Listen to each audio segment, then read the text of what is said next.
Hello everyone, and welcome to my Days of Our Lives official. I hope everyone is having a wonderful day. Before we begin, please hit the subscribe button and give this video a thumbs up. Kristen was sipping a coffee in the town square when she called Xander at the Kiriaki's residence. "What do you want?" Xander inquired. "Is that any way for you to talk to the person who has the fate of your dear, sweet Sarah in her hands?" Kristen inquired. Kristen asked Xander if he was ready for their meeting, and Xander sullenly said yes. Kristen reminded Xander that they would both benefit from the agreement. In the DiMera living room, Stefan was pouring a drink when Melinda walked in. "As requested, I've drawn up your divorce papers," Melinda said. Melinda assured Stefan that the agreement included all the requested terms. Stefan hesitated to sign the documents. "What are you waiting for?"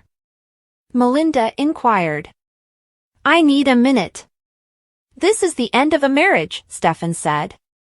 Melinda argued that if Stefan had needed time, he should have taken it before he had asked her to write up the divorce papers. Stefan asked Melinda if was pushing him because she believed she had a chance with him once he was single. Melinda chuckled. "I didn't think it was possible, but you are even more full of yourself than your brother EJ," Melinda said. Stefan apologized for his prank. "Sign, don't sign." "I couldn't care less," Melinda said. Melinda walked out. As Melinda departed the house, she warned Kristen that Stefan was in a foul mood. With a giggle, Kristen noted that no one could spoil her day. Kristen asked about the documents she had requested, and Melinda delivered them to her. Love General Hospital, B&B, Days or other soaps? Join the conversation on our SC forums. Click here to interact with fans and dive into discussions now. "I don't know how you made this happen, but it is quite the coup. Shin and the board are very excited," Melinda said. "Well, they should be because once Xander Kiriaki signs these papers transferring control of Titan Industries to moi, DiMera Enterprises will be unstoppable," Kristen said. When Kristen entered the living room, Stefan was moping in the corner. "Is Gabby taking you for all you're worth?" Kristen inquired. "Settlement is fair," Stefan said. Confused, Kristen inquired why Stefan was depressed. "The problem is, I'm not sure I want a divorce," Stefan confessed. Kristen was astonished that Stefan would want to remain married to a woman who had slept with his brother. Stefan noted that Gabby had only slept with EJ to get back at him. Stefan sniffled back tears. "I never stopped loving Gabby." "Not for 1 second," Stefan whispered. "Who am I to judge? I mean, Lord knows I know all about not being able to move on from an ex," Kristen said. Kristen advised Stefan to tear up the divorce papers if he was not 100% positive his marriage to Gabby was over. "Get your wife back," Kristen said. As Xander gazed at Victor's portrait in the Kiriaki's living room, Justin marched in. "Is this some kind of sick joke?" Justin shouted. "So you've heard the news," Xander muttered. Confused, Justin demanded to know why Xander intended to sell the family business to the DiMera family. "What does Kristen have on you?"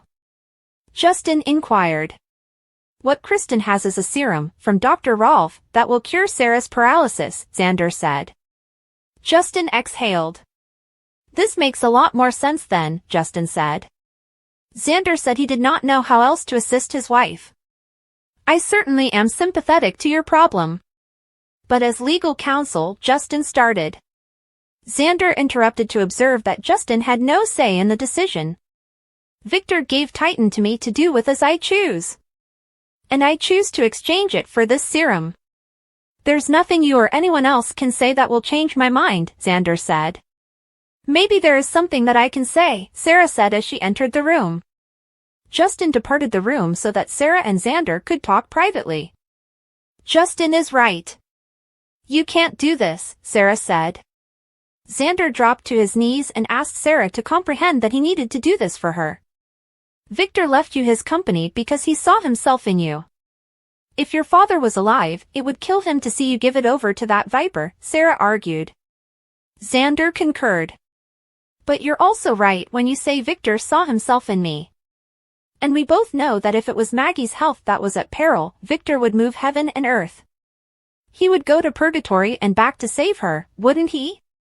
Xander countered. He would. But I am not dying. And it's not like we need this serum to save my life, Sarah argued. Sarah reminded Xander that she had accepted that she would never walk again. I've seen the brave face that you put on for me and for everyone else. But no matter how courageous you are, I also see what a struggle it is for you. So I couldn't live with myself if I knew there was something that I could do to end that conflict, to end your suffering, and instead, I just chose to cling on to some empire, Xander said. Sarah confessed she had struggled and suffered but that she considered herself lucky. As a doctor, I've seen people with disabilities go on and live full, vibrant lives. And I know I can be one of those individuals, Sarah pleaded. She told Xander he didn't have to do it and to tell Kristen he had changed his mind. When Xander told Sarah she did not comprehend, Sarah reminded him she was in the chair. Doesn't what I want matter? Sarah inquired. Of course, what you want matters, darling. It's just, I'm not only doing this for you. I'm doing it for Victoria, too, Xander said. Xander rattled off a list of instances Sarah would miss out on with her daughter. Of course, I want those things. Yes, but at what cost? I'm not just gonna sit and watch you give over your birthright, Victoria's birthright, to Kristen, Sarah said. Victoria's birthright is not Titan. It's you, healthy and joyful. I owe Victor nothing. I owe you everything, Xander countered. Xander noted that he had been desperate for Victor's approbation until he had met Sarah. You saw me for who I am. You gave me your affection freely. And all you ever wanted from me was honesty. Whereas my own father couldn't bring himself to love me while he was alive. And everything he left to me after he died, well, it doesn't match up to what you've given me in our life together. So I'm apologetic, darling. Your wishes do matter to me, but my mind is made up. When Kristen comes here, I'm going to give her Titan, lock, stock, and barrel in exchange for the serum that can help you walk again, Xander said. Sarah shook her head no. I know that your heart is in the right place and that you're doing this for me, but I cannot believe that you are giving Kristen what she wants without a fight, Sarah said. Did somebody say my name? Kristen said as she walked into the living room. Furious, Sarah told Kristen that she did not have a conscience. I know that better than anyone, Sarah murmured. Kristen said she did not understand why Sarah was angry when the deal was beneficial for everyone. God, your father must be so proud of you, looking up at you from the bowels of hell, Sarah growled. I'm going to take that as a thank you, Kristen said. Sarah gazed at Xander, and then she wheeled herself out of the room. She is going to thank me, Xander, when she can walk. Now, do we have a bargain or not? Kristen asked as she held up a vial of the serum. Xander eagerly snatched the vial away, but Kristen noted that it needed to be combined with a second vial to function.